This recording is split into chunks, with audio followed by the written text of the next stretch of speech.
What a headshot! What a head! How's it, guys? This is Dayvy, FPL, and welcome back to the Fantasy Premier League video here on my channel. Now in this video, I'll be taking you guys through the top 1000 managers team selection. So yes, like we usually do on the best team series, I have decided to actually split that series into two different videos. The first video is going to be the one that you're currently watching. It's going to be the top 1000 template team, as well as incorporating the current team selection for the upcoming game week. Then the second video is going to come up a little bit later on in this midweek, and that's going to cover the best predicted team like we usually did. The reason why I've decided to split this video into kind of two, there are kind of various reasons for it. The most general one is just I think that shorter, more informative videos are more useful for the viewer. I don't usually like to talk about two different topics, two different teams in the same video, and I think that kind of made that best team series draw out a little bit too long. So those videos were just a tad bit longer than usual, so that's why I think two kind of shorter videos are going to be better for the viewer. But you guys can let me know in the comments down below what you think about this.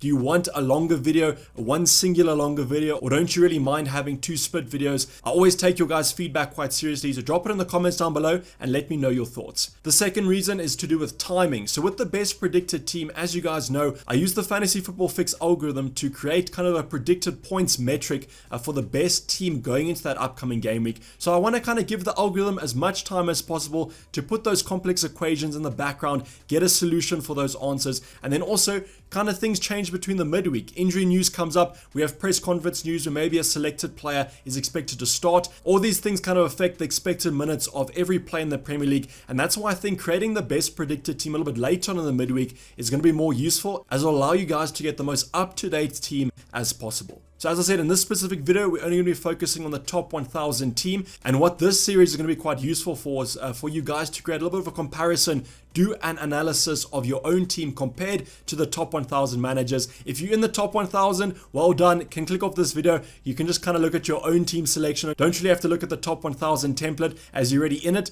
But if you're like me, and I think most of you will be, you're not in the top 1000, so this is going to be quite useful to compare your own team selection to theirs, to kind of find the differences between your squad and theirs, and deciding if you're actually going to act on those or if you're going to stay differential from the top 1000. So with that being said, hopefully you guys enjoyed this video, and leave your feedback down in the comments below. But for now, sit back, relax, and let's get straight into it. So firstly, before we get into the top 1000 team selection, I want to give you guys a little bit of a reminder about the League Cup that will be happening tomorrow and also on Wednesday night. So the League Cup, although it is an early round of the competition and most premium assets probably won't feature unless it has been quite a tough draw for those respective teams, I think you still should be looking out for one, injury news, and then also two, kind of team selection or playing time minutes. So the best example here I can think of is going to be Diogo Jota, who, if he does feature against Norwich on Tuesday, there has been kind of an expectation that he might not feature against Brentford on the weekend. And the reason for this is that Bobby Firmino is going to be back in training probably tomorrow,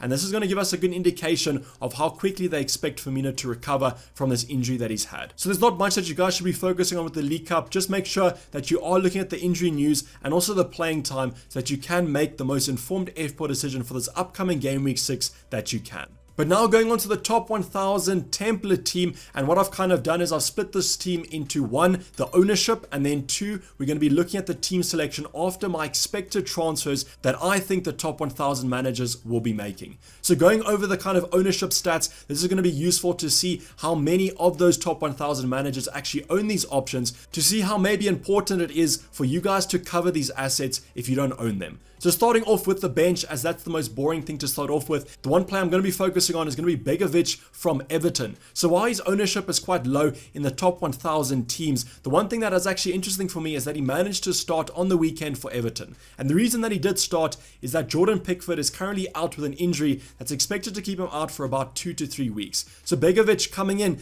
as that second in command, is going to be featuring for Everton for at least the next 2 game weeks. So if you guys are on a wild card or want a little bit of a differential goalkeeper at 4.0 million, definitely look at Begovic from Everton, as these next fixtures for Everton still do look quite good. Now obviously this isn't a transfer that I'd recommend you guys to do. I never like to make goalkeeper transfers, but as I said, if you guys are on a wild card or maybe you have a free transfer to burn, maybe consider the Everton goalkeeper. Now the next player that actually could be quite a nice option is going to be Dennis from Watford. So quite lowly owned in the top 1000 team, but he did manage to get some FPL returns this week against Norwich, which you might have a little bit of an expectation there, as Norwich aren't the great at the back, but I do think the Watford Watford striker / winger is offering some nice value for money at that price point. So it comes in, I think, about that 5.0 price mark. Might have had a couple of price rises, but I still think great value for money if he manages to stay in that starting 11. And with Watford, seemed to be a little bit hit or miss, but against the easier teams, definitely could be on the receiving end of some returns. And lucky for you, if you are a Dennis owner, he has 2 fixtures coming up that look really strong. The next 2 players on the bench, Williams from Norwich, not really a great option there. We saw Norwich, how bad their defense is, and I don't really think there's going to be too many clean sheets coming your way as a Brandon Williams owner. But if you are a Livramento owner, Southampton have been racking up the clean sheets. Seem to be quite a boring team to watch, a couple of 0-0s on the road here, but I think that Livramento, that's all you want from him. 4.3 million, I think right now might be 4.2 depending when you're watching this video, but I think at that price point, still great value for money, and he is playing as a fullback. So I know we always talk about in FPL fullbacks do offer that attacking threat. So I mean, Livramento could kind of fit into that bracket, but I haven't really seen too many attacking numbers from Livramento, more on the defensive side of things. But that could all change when Southampton's fixtures do get slightly easier in the upcoming game weeks. So that's enough of the bench. Now let's focus on the starting 11, and going with my favorite 4.5 goalkeeper, might be 4.6 coming up. So just keep your guys' eyes on that price rise. But Sanchez from Brighton nearly racked up a clean sheet this weekend in game week 5 against Leicester. Unfortunately, did concede to them quite late on, but I mean, Brighton are looking quite strong. The defense is also looking quite solid, so I do still have faith in Sanchez. And as I said, my favorite 4.5 option. And if you guys don't own the Brighton defense, just kind of realize that 75% of the top 1,000 do own a Brighton defender, so you might want to cover that Brighton clean sheet if they do keep one in the upcoming game weeks. The rest of the defense, we have a quite strong 3 at the back here. Luke Shaw, Trent Alexander-Arnold. I'm not going to talk about them too much because we've spoken about them basically every single game week. The 2 kind of template defenders to pick, but it's going to be quite interesting to see what happens with Luke Shaw now that these Chelsea defenders are looking so strong, and that's probably going to be the easiest way to bring a Chelsea defender in for most FPL managers. Trent, unfortunately, was sick this weekend. Apparently, he wanted to actually play, but Liverpool said that no, he should rather rest, and that's why he didn't feature in game week 5, but it does look like he's going to be back for game week 6 against Brentford away, which might not be the best fixture in the world, but I still do think I have faith in Trent to get some returns. The last defender there is going to be Marcel, a new addition to the top 1,000 teams. I'm saying it's a new addition because the Wolves defense, the Wolves players in general, didn't get any returns this weekend against Brentford. So Marcel didn't even get any points returned. So Marcel definitely has been a new addition in terms of the transfers. And I think with these Wolves fixtures coming up, their defensive stats still look great. So don't let that kind of one game week put you off. But overall, as a team, from an attacking point of view, would rather favor the defense because they look a little bit more solid and consistent in getting FPL returns than the attack does. But now going on to the Power 5 midfield. I'm saying Power 5 might not be the best midfield in the world, but I definitely think all these options have the potential to return. We're going to start off with the Mari Gray, a new addition here, and I think this new addition has come at the cost of Calvert-Lewin, who we saw transferred out by quite a lot of the top 1,000 managers last game week after picking up that injury that's probably going to keep him out for another 2 weeks. So the Mari Gray, great fixture coming up against Norwich, so definitely going to be one to keep your eyes on if you want to bring him in for game week 6. And it is interesting to see though that the top 1,000 managers, about 40% of them do own Demarai Gray, and with the fixture against Norwich coming up next, as I said, that's going to be quite scary if he manages to bang. We then also have Ben Rama, who managed to survive kind of an injury scare. Apparently he had a knock coming from that Europa League game, but managed to start against United and scored a little bit of a lucky deflected goal. But as an owner, if you did own Ben Rama, probably not complaining too much, and you can see that his ownership has dipped a little bit, but currently still is owned by about 50% of the top 1,000 managers. Completing the midfield, we do have 3 red players. We do have Diego Jota, we have Greenwood, and then also have Mo Salah. Mo Salah, nothing much to talk about there. I saw his returns on the weekend, and probably most of us captained him, so wouldn't have had too much gain there, but just shows you what a consistent option he is. And with some nice fixtures coming up for Liverpool, he's not going anywhere in my own FPL team. However, Jota and Greenwood are looking a little bit sus right now in terms of starting time. Firmino, as I said, is coming back from that injury. And then with Greenwood, Sancho currently being benched. Rashford and Cavani aren't even back from injury. So I don't really know how Ollie's going to fit all these players into his current starting 11. And that's just going to mean that I think Greenwood will get a reduction of minutes. And that's not what we want as an FPL owner. So those 2 players we'll talk about in a little bit when we talk about transfers. But going on to the 2 up front, not going anywhere, Cristiano Ronaldo, Antonio. You can actually see that the top 1,000 team managed to hold on to Antonio and kind of preferred not to take him out before game week 5, and his ownership is still around the 62% mark. Cristiano Ronaldo though is about the 91% mark. Got a goal on the weekend, but I'm pretty sure that he could have had more. A couple of penalty shots in there, a little bit questionable. I definitely think that he should have had at least one penalty though, but you guys can roast me in the comments down below, have a debate in the comments down below, as I'm pretty sure either side of the defense is going to be quite passionate about those VAR decisions. But now going on to the transfers that I'm expecting the top 1,000 managers to make. Right off the bat, I want to say that I'm not expecting them to make any transfers actually. I think the majority of the top 1,000 will actually bank a transfer this week and choose to kind of take an extra transfer into game week 7 and 8 and maybe assess the situation there with the whole wild card in game week 7 and 8 debate. But if the top 1,000 do make a transfer, I'm expecting it to be one of Diogo Jota or Greenwood. And while I was saying that I don't expect them to make these transfers, that I think that you can give Jota and Greenwood one more game week as the fixtures still look good, and I think they might be more nailed for one more game week. But if they were to replace these two options, there are kind of a plethora of options. I think the personal favorite is going to be Ismaila Sarr after a really good performance against Norwich, and I think he faces Newcastle and Leeds up next, and I think there's going to be kind of similar points returns for the Senegalese winger. There are other options to consider. We have a Rafinha that has a little bit of an injury doubt, but I think most managers probably do own him.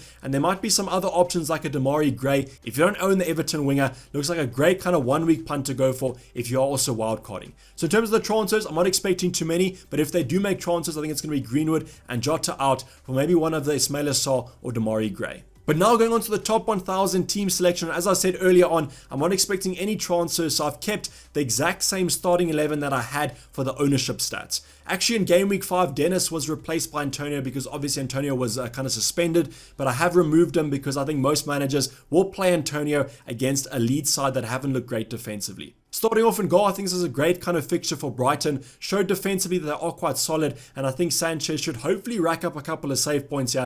Not really the type of goalkeeper that does, but that'll be quite nice for those bonus points. But I will always take 6 points from Sanchez. I'm not going to be too greedy. In terms of the rest of the defense, we've got Luke Shaw with a great fixture against Aston Villa. Aston Villa did have a great game against Everton though, so that's something that you guys have to keep into account. But I think because this is a home game, Man United should hopefully rack up a clean sheet. Luke Shaw's also been a little bit of a weird one. Actually had some really good attacking stats, just can't seem to kind of convert those into FPL points. So whether that's his own fault or his teammates for not converting those chances, that's up to debate. But definitely Luke Shaw for my own personal team is looking like a Chelsea defender come game week 7. Trent Alexander-Arnold spoke about that kind of injury concern with the whole illness situation, but I think the assistant manager from Liverpool today in his press conference said that Trent should be back for this game against Brentford in game week 6. Marcel, another game week here where I'm hoping for a Wolves clean sheet against Southampton, so maybe a 0-0 on the cards, especially with the way that Wolves are currently finishing. But I do think Marcel could hopefully get some attacking returns if Wolves manage to score, as he seems to be, him and Semedo seem to be a main attacking outlet for them on those kind of wing back positions. So I mean, if you are Marcel owner, probably hoping for a little bit of a mini haul here, but against a Southampton side away that have been quite strong in these opening couple game weeks, I worry about my Wolves assets a little bit. The Power 5 midfield all have really good fixtures, starting off with Demarai Gray with the standout against Norwich. Now Norwich, the current worst team defensively based on stats and based on just the eye test, look completely hopeless, and I think Demarai Gray can actually get a nice little mini haul here. So I am already jealous as a non-owner, but maybe I'll look to shift him in for this Norwich fixture. I definitely think that Norwich are a team to target, and if you guys do own him, simply just hold him. Great fixture to go for, and as I said, really jealous if you guys do. The Jota and Salah combo might be one to kind of frown upon because Brentford have actually been quite defensively strong. I think currently based on the stats, the 4th best defense in the Premier League. For a promoted side, simply sensational, but I do think Liverpool might be slightly stronger than them, and I think they might put an end to that good defensive run that Brentford currently have. Salah, Jota, I'm really hoping that both of them are rotated and kind of given the week off for this League Cup fixture against Norwich, so that they should be raring to go for Brentford, as it is an away game and that home support for Brentford is probably going to be quite strong. The next two players, Benrahma, I'm going to be talking about Benrahma and Antonio together because they have the same fixture against a Leeds side that has been depleted in the defense. We saw Luke Ayling go off with an injury towards the end of game week 5, so I mean that kind of defense is looking really bare thin. So I really do think if you are Benrahma or an Antonio owner, you're probably going to be expecting a couple of goals in this one. I think this is going to be an absolute goal fest. If you guys did watch the United game, end-to-end kind of a contest, and I think this will be the exact same game for the Leeds West Ham game. Just kind of hope that they finish a little bit better than they did against United. Greenwood against Aston Villa, combination with Ronaldo there. I think probably the standout capsy option this week is going to be Ronaldo. And just remember that it is an early kickoff. If you guys are a little bit superstitious, might be worrying about that one. But I think the majority of managers will go with Ronaldo. So I think his effective ownership is going to be sky high. So just keep your eyes on that one if you aren't going to captain him. But with Greenwood, as I said, I think one more game week should be fine for him. I just kind of worry about his minutes in the League Cup. If he starts the League Cup, I might be a little bit skeptical about him starting against Villa on the weekend. But with Sancho not on the best of form right now, and the rest of the United attack not being that great, I think that Greenwood might be given one extra week. The bench, not much to talk about there. Unfortunately, you will have to bench Dennis with my current selection, but you guys can choose what you want. Maybe if you get word that Jota will be benched, you can simply play Dennis, as I think right now, pretty nailed in that starting 11 for Watford, and he still has a great fixture against Newcastle at home. Livramento is actually quite a big debate. I saw someone on Twitter discussing would they rather start their Wolves assets or their Wolves defenders or their Southampton defenders, and you guys can make that decision up for yourself. I personally favour Marcel just because from an attacking point of view seems to be more of an attacking threat than Livramento is, but from a defensive point of view you could argue Southampton recently have been slightly better than Wolves have. But this is basically wrap the video, guys. Hopefully you did enjoy it. Please don't forget to like it if you did, and subscribe if you have not subscribed yet. As I said, please drop your comments down below. Would you rather me kind of split the video into two, or would you rather have it as one entire video, just kind of titling it the best team for the upcoming game week? Massive content coming up throughout the next games, but please pay attention to those League Cup fixtures as you want to look at your injury news and also your playing time in minutes. I'm signing off. It's been Dayvy FPL and I'm out. Cheers. Bye.